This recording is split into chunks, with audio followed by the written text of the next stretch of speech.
और उसका 22वां। मिस सोजा आप मेरी थोड़ी रहनुमाई करेंगे।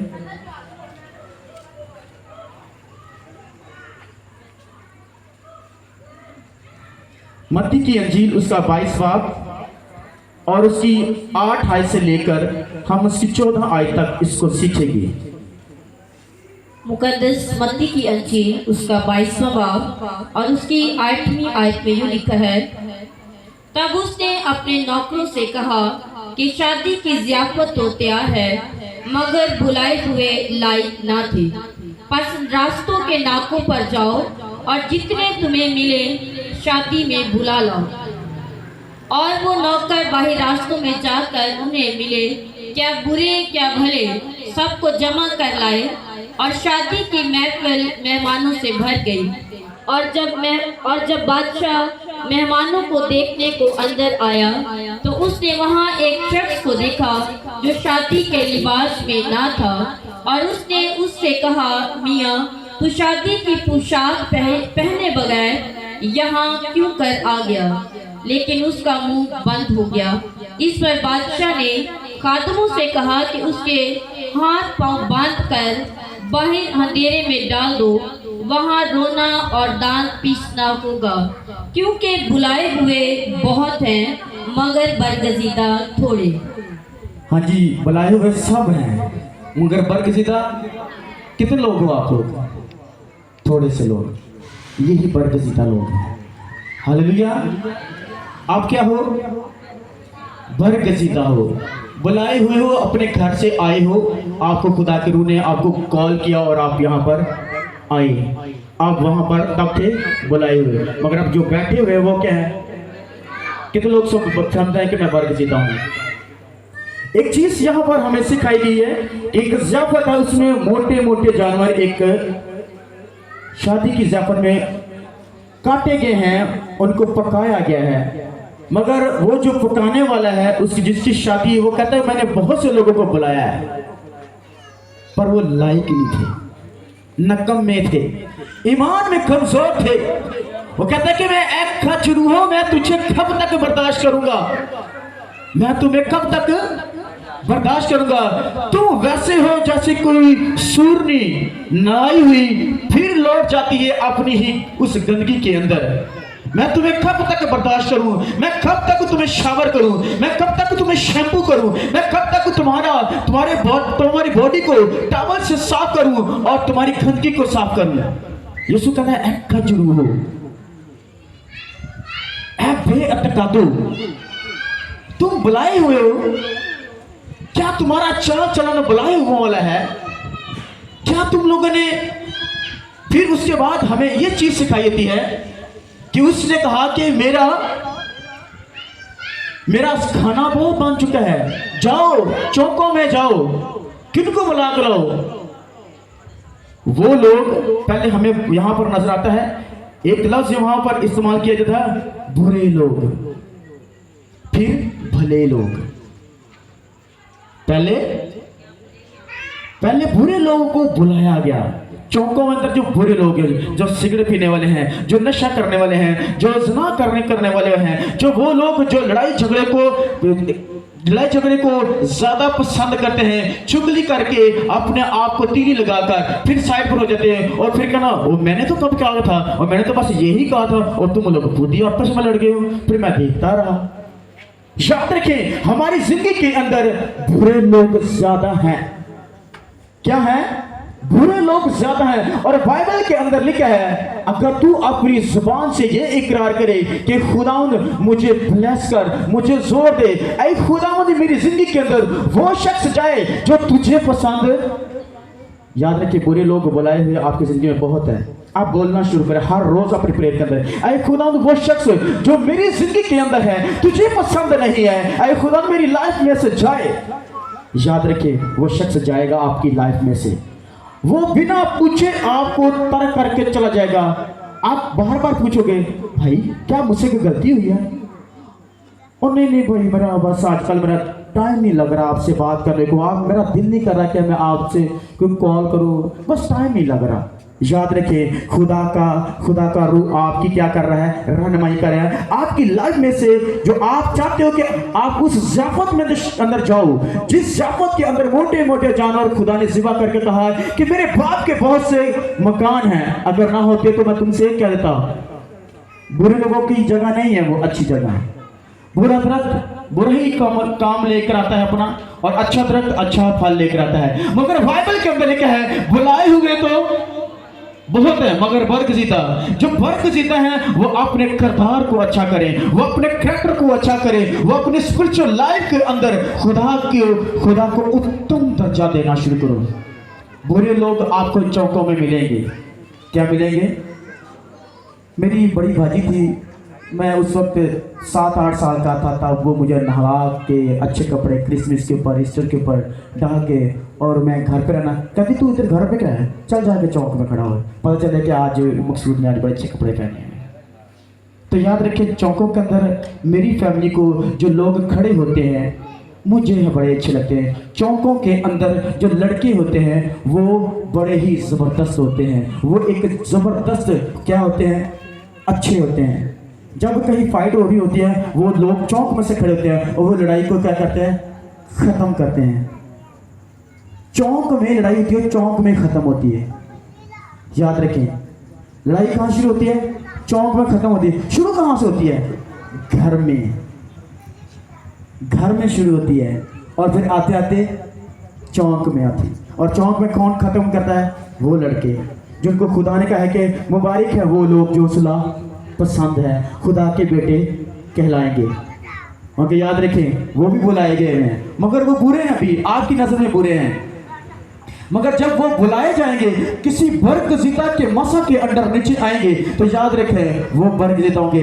कल तो आप फिर अच्छा ये तो बड़ा चौक में बड़ा दरबार पाता सी, ये तो बड़े पान खांदा सी, ये तो बढ़िया उठे वो नस्वार खा के इतने बड़ी लड़ाइयाँ कर से, और ये कैसे खादा बन गया। याद रखें, बाइबल के अंदर लिखा है पहले वो बुरा था, मगर बरगजीदा शख्स की टीम गई है उस चौकों में से, उनको बुला कर लेकर आए हैं। किसको लेकर आए हैं, उनको बुला कर लेकर आए हैं। मगर उसने क्या किया, उस ज़ियाफत करने वाले की बंदे की एक एक बात को सुना है। आज हमारे भाई बेशक इधर यहाँ पर कम है, मगर याद रखना वो बरगजीदा हैं, वो किसी काम के लिए बुलाए गए, खास काम के लिए बुलाए गए हैं। आज हमारी लाइफ के अंदर बुरे लोग जरूर आते हैं। याद रखना, बुरे शख्स का भी होना बहुत जरूरी है। जब बुराई आएगी तो अच्छाई पैदा होगी, जब अच्छाई पैदा होगी तब हम आसमान की बादशाह के बारे में करेंगे। हालेलुया। बाइबल के अंदर क्या, अय्यूब की लाइफ के अंदर उसके 3 दोस्त थे। क्या बुरे थे, क्या अच्छे थे? जब वो ठीक था तब तो अच्छे थे। जब उसके ऊपर मुसीबत पड़ी तो उसको कहने लगा क्या कि शायद तेरे से कोई गलती हुई है, तूने खुदा की है और खुदा ने तुझे क्या किया है, तुझे सजा दी है। एक दिन के अंदर तेरे 10 बच्चे मारे गए हैं, तेरे मुआशी और तेरे सारा कुछ उजड़ गया है, और तू आज खाक और राख हो गया है। पहले वो कहते अच्छे थे, मगर जब उसका खाक राख सब कुछ हो गया अय्यूब का, तो वही दोस्त उससे ताने देने लगे। तो अय्यूब को वही लोग क्या करने लगे, उसको बुरे लगने लगे। याद रखना, जो ताने देते हैं ना वो आपको बुरे लगते हैं, मगर याद रखना कुछ चंद दिनों के बाद जब खुदा की हजूरी अय्यूब के ऊपर दोबारा आकर ठहरी और ये अय्यूब बहाल हुआ, तो फिर खुदा ने उन्हीं शख्सों को कहा कि एक एक सोने का सिक्का अय्यूब को दो, और कहो कि अय्यूब तू वाकई ही रासबाज है, और खुदा की नज़र में भी तू बेगुनाह, और ज़मीन के ऊपर भी तू बेगुनाह ठहरा। याद रखें, अगर हम बुलाए गए हैं तो हमारा करैक्टर कैसा होना चाहिए, देने वाला, ना कि बातें करने वाला, ना कि तनकीद करने वाला, ना कि हमारी सोचों के अंदर ऐसा बुरा ख्याल आए। एक और क्वेश्चन, छोटा सा क्वेश्चन है, कितने लोग जेज़ेबेल को जानते हैं, जो मकाशों की किताब के अंदर 18 बाब दूसरे बाब उसकी 18 के अंदर लिखा है कि मुझसे तुझसे एक शिकायत है कि तूने पहली सी मोहब्बत छोड़ दी। हाँ जी, ऐसा है ना, पढ़ लें ताकि हम सही बात पर पाएंगे। मकाशों की किताब उसका दूसरा बाब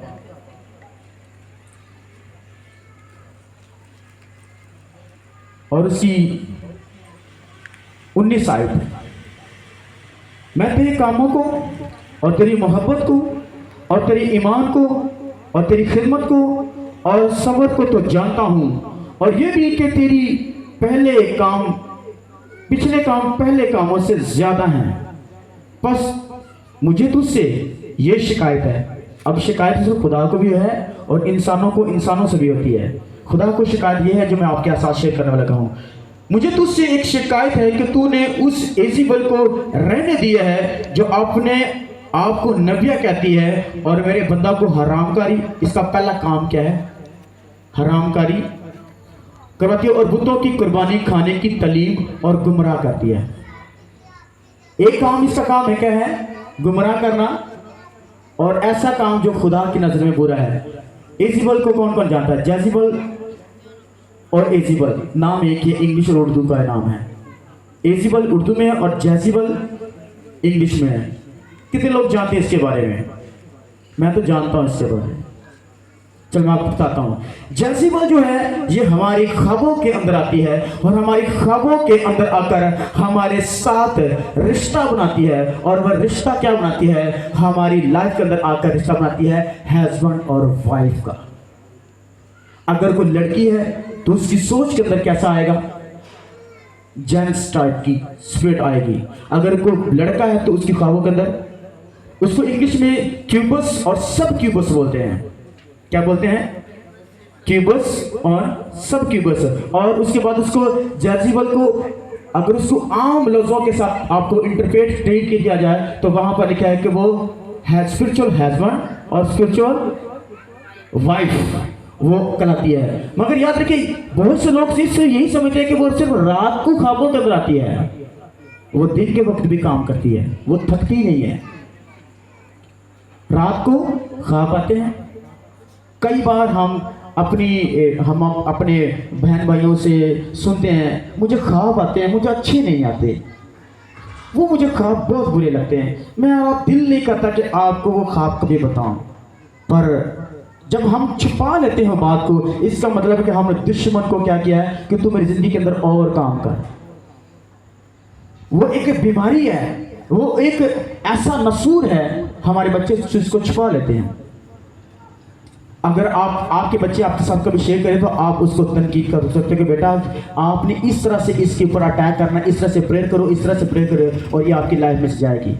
अच्छा, ये रात को ख्वाबों में आती है और दिन के वक्त क्या करती है? दिन के वक्त हमारे वो भाई, हमारी वो बहनें, वो लोग जो रात चलते हुए हमारी बहनों को, हमारे भाइयों को नोट करते हैं। अच्छा है कैसा? ओहो नहीं यार, या तो पीना जा लगेगा, नहीं या तो कॉल आ जाए, नहीं या तो कान मेरे को कहीं नहीं, अब एक ओंदे बाल उठे पे एंड ऐसे ही, यानी कि उसने चॉइस कर लिया है।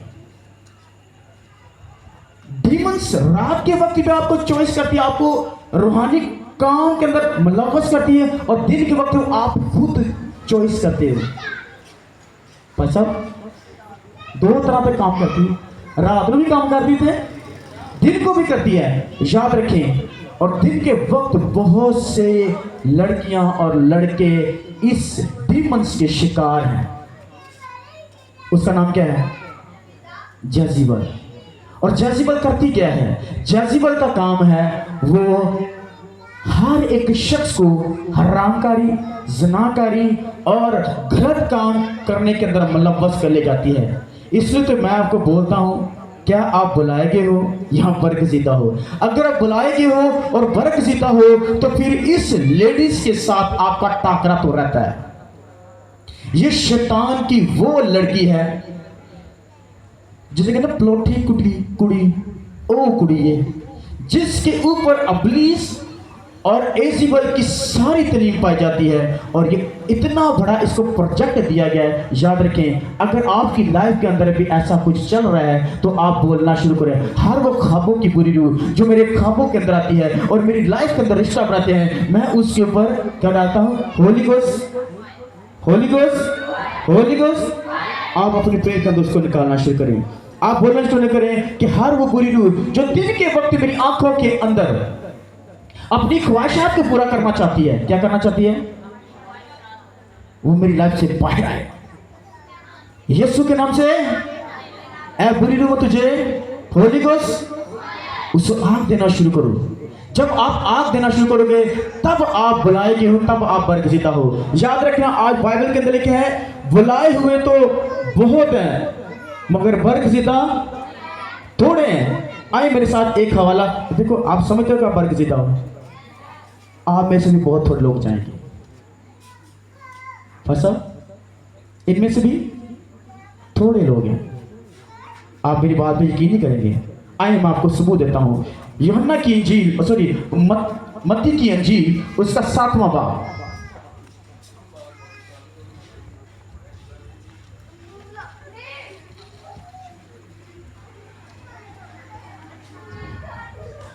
और उसकी 14 आयत यहां पर लिखा हुआ है। मत्ती की इंजील 7वां बाब और उसकी 14 आयत। क्योंकि वो दरवाजा तंग है और वो रास्ता सुकड़ा है जो जिंदगी को, अब देखो आप जिंदगी वाले लोगों को सुकड़े रास्ते में से गुजर रहे हो, मुसीबत सह रहे हो, दुख सह रहे हो। कहां जाना है आपने? कहां जाना है आपने? कहां जाना है? आवाज थोड़ी सी कम है, परेशान लग रहे हैं। कहां जाना है? अभी मैंने मीटिंग खत्म करने के बाद जैसे मुझे टाइम मिलेगा मैंने वाल्टन जाना है। मेरा सीधा सीधा जवाब है, मैंने किधर जाना है? वाल्टन जाना है। आप सुकड़े रास्ते में से गुजर रहे हो, तंग रास्ते में से गुजर रहे हो, बहुत सी मुसीबत उठा रहे हैं। जाना कहां है? आसमान की बादशाह में। आगे बढ़ते हैं, वहां पर क्या लिखा हुआ है? क्योंकि वो दरवाजा तंग है और वो रास्ता सुकड़ा है जो जिंदगी को पहुंचता है और उसके पाने वाले थोड़े हैं। बरगजीता थोड़े हैं। बरगजीता के अंदर भी कांट छांट की जाएगी।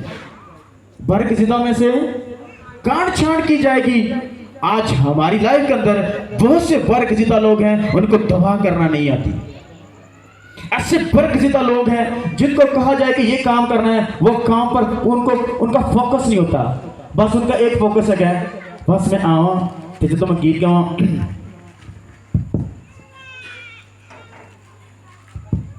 गीत निकालना है, फिर चेक करना है, फिर अपने आप को सेट करना है, फिर गाना, फिर लाभ लगाना है। भाई आग से भरे हो तो फिर सीधा सीधा करो, फिर सीधा सीधा काम शुरू करो। लगाओ आग, लगाओ, पता चले कि आपके अंदर मसा कितना है, पता चले कि आप कितने हो, आप कितने पानी में हो, आप टकनोता को, आप कमाता को, कि आप रूह में फुल तैर रहे हो, कि आपको कुव्वत का लिबास मिला है या नहीं, या आप शौकिया फनकार हो, या आप वाकई अगर प्रस्तार हो तो फिर आपके अंदर नखरा किस बात का? हालेलुया। याद रखें, जब आपको बोला जाए कि स्टेज आपके लिए है तो फिर आओ, पता चले स्टेज के ऊपर कोई आज कुछ ना कुछ स्पीच की जा रही है। आज पता चले कि आप बुलाए गए हो, आप पता चले कि आप आग से बात करने वाले लोग हो। एलिया आग से बात करता था, कहता अगर तुम वाकई बाल अगर खुदा है या अगर यहोवा खुदा है तो फिर आज पता चलेगा कि आग से जवाब देता कौन है। आपकी लाइफ कैसी होनी चाहिए? डायरेक्ट टू बी पॉइंट पर बात करने वाले लोग होने चाहिए। अगर आप वाकई बुलाए गए हो तो फिर आपका करैक्टर, आपकी लैंग्वेज, आपका अंदाज वाकई बरगजीता जैसा और बुलाए हो जैसा वाला होना चाहिए। अगर वाकई आप वाकई ब्लेस किए लोग हो, अगर आप वाकई बरगजीता हो तो याद रखिए आसमान की बादशाही आपके बगैर अधूरी है। क्या है? बोले ना आप, आसमान की बादशाही मेरे बगैर अधूरी है। क्या है? अधूरी है। याद रखें, अपने अपने खानदान के, अपने फैमिली के लोगों का हाथ पकड़कर बोलो। आप बोलना शुरू करो, प्यारी बहन मैं तुझे जहां पर जमीन पर रहने नहीं दूंगा, मैं तुझे आसमान पर ले जाऊंगा, क्योंकि मैंने आसमान की बादशाही का मजा देखा है, मैंने चखा है, मैंने मसा को देखा है, मैंने रूप उसकी कुव्वत को देखा है, मैंने कलाम से फील हो गया हूं। मैं आज जान गया हूं कि मैं अपने घराने के अंदर किसी शख्स को इस जमीन पर रहने। आप बोलना शुरू करें। मैं यही चीजें आपको सिखाने के लिए यहां पर पहुंचा गया हूं। जितना भी टाइम लगे, जब मुझे बोला जाएगा कि इस टाइम इज फिनिश तो मैं आप लोगों को बोल दूंगा कि टाइम इज क्लोज। ठीक है? याद रखें, हमारी लाइफ के अंदर अगर आप वाकई ब्लेस किए गए लोग हो, अगर आप वाकई अपनी लाइफ के अंदर खुदा से मोहब्बत करते हो, तो याद रखें अपनी अपनी स्टोरी को चेंज करना शुरू करें। आज बहुत से लोग कहते हैं भाई जी तुसी दुआ करो तो मेरा ही बड़ा ईमान है। तो कई बार मैंने 2018, 19 और 20 के अंदर मैं सख्त तबीयत का इंसान था, बहुत सख्त आदमी था। किसने कहा जी भाई तुसी दुआ करो तो मेरा बड़ा ईमान मैं ठीक होने का। तो मैं कहा भाई तेरा ईमान है ना, तो जाके आपे दुआ कर ला। चल तेरा बड़ा ईमान है, तेरा ईमान केड़ा है, कितने तेरा ईमान, कितने रखे तेरा ईमान। जे तेरा ईमान हो तो तू मेरे को आंदा दे, तू दुआ करता, तेन पता होता कि दुआ करनी कैसे। बड़ा सख्त इंसान था। ये तो मैन ऑफ गॉड पास्टर मकबूल ने मुझे नरम बड़ा कर दिया है। एक एक बात मुझे, वो जिसे कहते हैं वो तीर पर लगाता है, एक एक बात की कान छान करता है। वो माइक के अंदर ही ये देखता था कि वो किधर है किधर नहीं, उसने माइक के अंदर ही मुझे मेरी कान छान करनी है। याद रखिए जिसकी कान छान होती ना वो ही बंदा आगे बढ़ता है। आज मेरी स्टोरी बदली है किसकी वसीला से, मैन ऑफ गॉड पास्टर मकबूल की वजह से। याद रखे मैं बाइबल पढ़ने इतना, बाइबल को सुनने वाला, टीचिंग लेने वाला, पर इतना ज्यादा बाइबल को ध्यान करने वाला नहीं था। मैं अपने भाई की गैरत की खातर बाइबल को पढ़ता था। क्यों पढ़ता था? कोई मुझे ये ना कहो पास्टर बोलता पर लोगों को ज्ञान बांटता फिरता, लोगों को तलीम देता था अपना भरा वेखो और सारी जिंदगी वेखो खान साहब और जी म्यूजिक डायरेक्टर और खान साहब जो सारा काम करता, किसी खातर कोई शख्स मेरे भाई को ताना ना दे कि इसके भाई को कख नहीं आता। उसकी किताबें पढ़नी, उसकी जो लिखी जुमले थे तो जहां से पेंसिल लेके उसको बार बार पढ़ना। एक दिन मेरी स्टोरी बदल गई, उस जैसा हो गया। आज मैं भी चाहता हूं कि आप मेरी मानद बन जाओ। पलूस कहता है कि मैं मसीह की मानद हूं, तुम मेरी मानद बनो। मैं आज बोलता हूं मैं आज किसकी मानद हूं, मैं मसीह की मानद हूं, तुम मेरी मानद बनो। अगर किसी को अभी तक मसीह के बारे में, उसकी मोहब्बत, उसकी उल्फत के बारे में नहीं पता, तब आप मुझे मिलना शुरू करो। मैं आपको बताऊंगा कि दुआ करनी कैसे है। मैं आपको कभी किसने माउंटेन प्रेयर की है, पहाड़ के ऊपर जाकर माउंटेन प्रेयर, उसे बोलते हैं माउंटेन प्रेयर। माउंटेन प्रेयर करने का एक तरीकाकार होता है, उससे कुछ जुमले, उसका काम अलग होता है। शादी वाला का, जो शादी पर लोग जाते हैं उनका ड्रेस कैसा होता है, चमकीला जी लगे हुए, गुलाबी गला लाल, मुंह चिट्टे चिट्टे, हाथ काले काले, पैर पता नहीं, पर फिर भी हम खुश होते हैं। और जब हम किसी फौजी पर जाते हैं तो कैसा कैरेक्टर है, एक पैर जूती का दूजा एक दूजा, ओ मैं जल्दी नहीं आ गई पैना खाया है। फिर उत्थे लाउंदे फिर उत्थे जुत्ती रख गई है तो फिर किसी होर की पा गया है। याद रखें ये स्टोरी है, ये क्या है, हमारे पाकिस्तान के अंदर ऐसा होता है। फिर एक जो जिसकी जूती गुम हुई थी वो फिर बैठी रहती है, ठीक है बहन वो जूती गुम हुई मेरी बहन, वो जूती को पा गया। अच्छा वो सारे सारे एक दो जान गए तो कोई जूती लावेगा तो मैं देखा कि शायद कोई इसने पाई हो। आखिरकार फिर क्या होता है, जूतियाँ दो रह जाती हैं, एक 5 नंबर एक 6 नंबर। क्यों से रहती है? वो कहती कि बाजी उम्र ऐसी रह गई है, कहती भाई ये इतने रहने दे, इसको इधर ही रहने दे। अगर किसने मेरी जूती पहनी ना खुदा उसे बरकत दे। आखिरकार वो घर वाले फिर कोई ना कोई एक जूती देते हैं और फिर वो घर वापस आते हैं। ये 2 स्टोरियाँ हैं, एक शादी वाली और एक, याद रखिए हमारी स्टोरी तब बदलती है जब हमारा कैरेक्टर ठीक हो। क्या हम बुलाए गए हैं? अगर बुलाए गए तो क्या हमारा कैरेक्टर ऐसा होना चाहिए जब हम किसी फौजी पर जाओ उधर दापेश लगा लें? ऐसा नहीं होना चाहिए। इसलिए हमारी बाइबल हमें कहती है कि बुलाए हुए और बरगज़िदों की भी बड़ी कान छाड़ है। मैंने बरगज़िदों को स्टेज के ऊपर देखा है तो वो कभी कभी घूंगियां मार रहे थे। क्यों? सीखा नहीं, किसी के पास जाकर कुछ ना कुछ सीखा नहीं, किसी ने उसको कोई कान छाड़ने की। यीशु मसीह ने अपने शिगिर्दों की 3.5 साल कान छाड़ की, उनको सिखाया। क्या किया? किया? सिखाया। आज हमारी स्टोरी क्यों नहीं बदल रही? हमने सीखा नहीं है, हम किसी के मसक के अंडर नहीं है। आज वही लोग कामयाब हैं जिनकी स्टोरी बदलती है और जो मसा के अंदर रहते हैं।